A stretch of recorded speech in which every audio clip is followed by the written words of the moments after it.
In this video, we're going to learn the difference between compound and simple interest.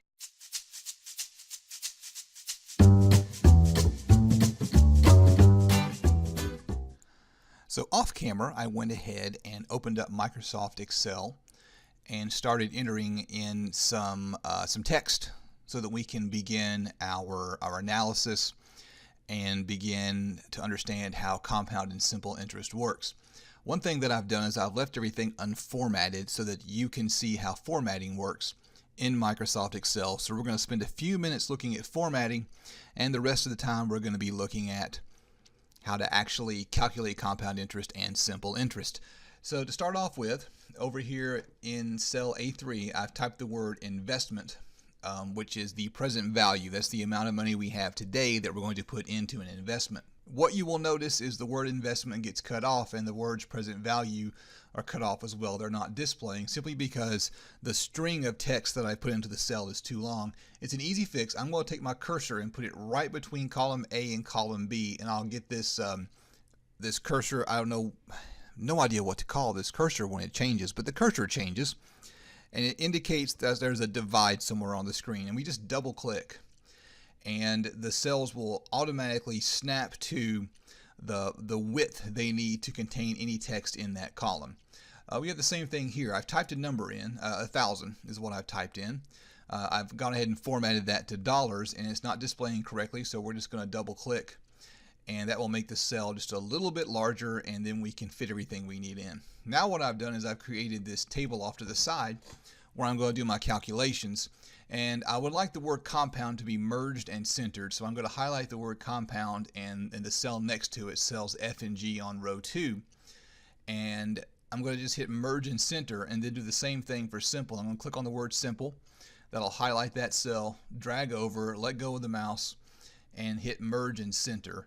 Now the next thing I want to do is draw a line here, so I go to the home ribbon in the font area. I have no idea why it's in the font area, and hit this drop down menu, and I'm going to choose bottom border. I think I'll use a thick bottom border. It really doesn't matter. I'm sure there's some reason to format it a specific way, but the main thing that we're looking for here is something to draw the eye so that the reader, the person looking at your spreadsheet, can see what's going on quickly and know where the headings stop and where the actual information, the numbers, begin. I'm going to type a 1 for year 1. And I want to show you a trick for counting upwards in Excel. I'll hit enter and type 2 in the next cell and hit enter again. Then I'm going to highlight both those cells and let go of the mouse and move the cursor to the lower right hand corner, click and hold, drag down until I'm at year 10. And you can even see Microsoft Excel counting for me as I go. And so that's a quick and easy way to get Excel to give you a series of numbers. What happens is when you highlight 2 cells, Excel will establish a pattern. In this case, counting by 1. It will also work to count by 10 or count by 5. And then it'll just copy that pattern as you drag down. It doesn't always work very well, but when it works, it's amazing. Now I want to talk about how to calculate interest. So the basic idea behind interest is a payment for the use of money. Either you're borrowing money from someone else and you have to pay them interest, or you've deposited money in a bank account or an investment and they pay you interest. Interest is nothing more than the price of using someone else's money. And if someone wants to use your money, they should be paying you interest because that money is valuable and you deserve payment for it. And if you've borrowed money from someone else, same thing. You deserve to pay them. They deserve payment for the money they've lent you. Interest rates are determined out in a marketplace. The government does some stuff that will impact interest rates.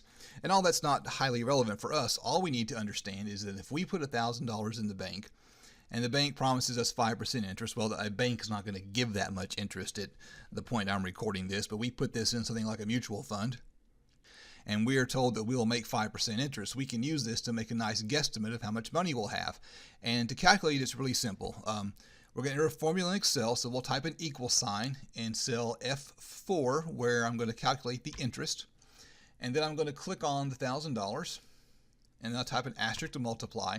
and click on the 5%, which is 0.05 is what that is, and I press enter, and what that tells me is that in the first year I make $50 in interest. Now the thing about simple interest is simple interest pays interest on the initial investment. Compound interest pays interest on the initial investment plus any amount that the interest has earned. In other words, for compound interest, I'm going to have the exact same number every single year. So I can just drag down that $50. And how much money I have is going to be equal to the $1,000 I put in the bank initially, plus the $50 that I earned in interest that year. And in year two, I'm going to have the $1,050 I earned the previous year, or I had the previous year, plus the $50 I earned this year. And after 10 years, I'll earn $50 a year for 10 years, which is $500. And after 10 years, I'll have $1,500 in this account. So 10 years from now, my $1,000 has grown to $1,500, which is not too shabby, I suppose. You don't see simple interest a lot. And simple interest isn't a terribly good deal. And I would advise you to stay away from any finance situation where someone expects to pay you or get paid simple interest, because I have a suspicion something fishy is going on. Compound interest is the standard way of doing things. And oh, hey, I've got a mistake in my spreadsheet. Did y'all catch my mistake? I was supposed to talk about compound interest first, and I talked about simple interest first. I'll just change simple to compound and compound to simple, and there you go. And that's the beauty of a spreadsheet. If you make a mistake, you just go and change it, and it's done. So compound interest is a little bit more complicated. Compound interest initially is just the exact same thing. It's going to be equal to the $1,000 present value, the initial investment, multiplied by our 5% interest rate, multiplied by 0.05. And so the first year we make $50. And our balance at the end of the account is going to be the $1,000 we started out with, plus the $50 of interest that we made. Now things get a little bit more complicated. Now we're going to be using, instead of the initial $1,000 to calculate the interest, we're going to use the $1,050 that we now have in the account to calculate the interest. So we move to cell H5, we type an equal sign, we click on the ending balance from the previous year, the 1,050, and we multiply that by our interest rate of 5%. And we press enter. Now to calculate our balance, we're going to type an equal sign, and we're going to add the previous year's balance to the interest we earned this year, and we see a difference between the two. All right, the compound interest at the end of the second year gives us an extra $2.50. And you're probably thinking, $2.50, what the whoop, why should we care? Well, $2.50 adds up over time. And if we were looking at a large investment like a $100,000 investment, or if we were looking at a really good investment with a big interest rate, like a 10% interest rate, it wouldn't take long for that to make a huge difference. So what I'm going to do now is I'm going to click on my second interest calculation, hold my mouse down, drag over, let go of the mouse, and then I'm going to move the cursor to the corner and click and drag down. And that is one of the most important things you can learn how to do when using Microsoft Excel for finance, is learning how to drag down. And we have all these errors. What in the world's going on here? Well, first of all, most of these can be fixed by simply making the spreadsheet a little bit larger. So let's do some investigation to figure out what we did wrong here. Well, here's what we did wrong. This B5 is now pointing to 10. And that's not right. Our interest rate's 5%. 10 is the number of years, so it's pointing to the wrong number. So I'm going to hit escape, and then I'm going to move to the very last one and double click. And now it's pointing to B12, which is empty, which is why you're getting a null result, a 0. What we should do instead is start by hitting escape, and then I'm going to click on where I entered that formula, and I'm going to move to cell B4 and just highlight cell B4, and then I'm going to hit F4. And what that does is it switches from what's called a relative cell reference to an absolute cell reference. Now if I copy and paste this cell, it's always going to point to B4, where my 5% interest rate is hiding at. This allows me to drag down and get the correct amount of interest.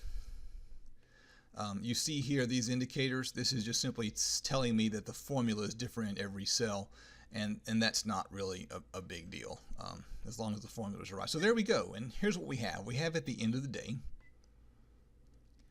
this final result. After 10 years, if we use simple interest, we have $1,500. If we use compound interest, we have $1,600 and some change. It's an extra $129 in our account when we use the compound interest. Compound interest is a better deal for you when you make the investment. And over time, that difference gets larger and larger and larger. So if you're thinking about saving for retirement and you're thinking about a 20 or a 30-year window, it can make a lot of difference. And we'll see some examples of that in the various videos that I'm going to put up online to discuss how interest works and how to do these calculations in Microsoft Excel. I like to keep these videos short, and this one is running a bit long, so I'm going to cut the tape right here and break this into 2 parts. So stay tuned to the second part. This channel is all about learning, so if you know of a better way to calculate simple and compound interest in Excel, please let us know in the comments. If you would like to see more videos, please hit the like button and subscribe to my channel.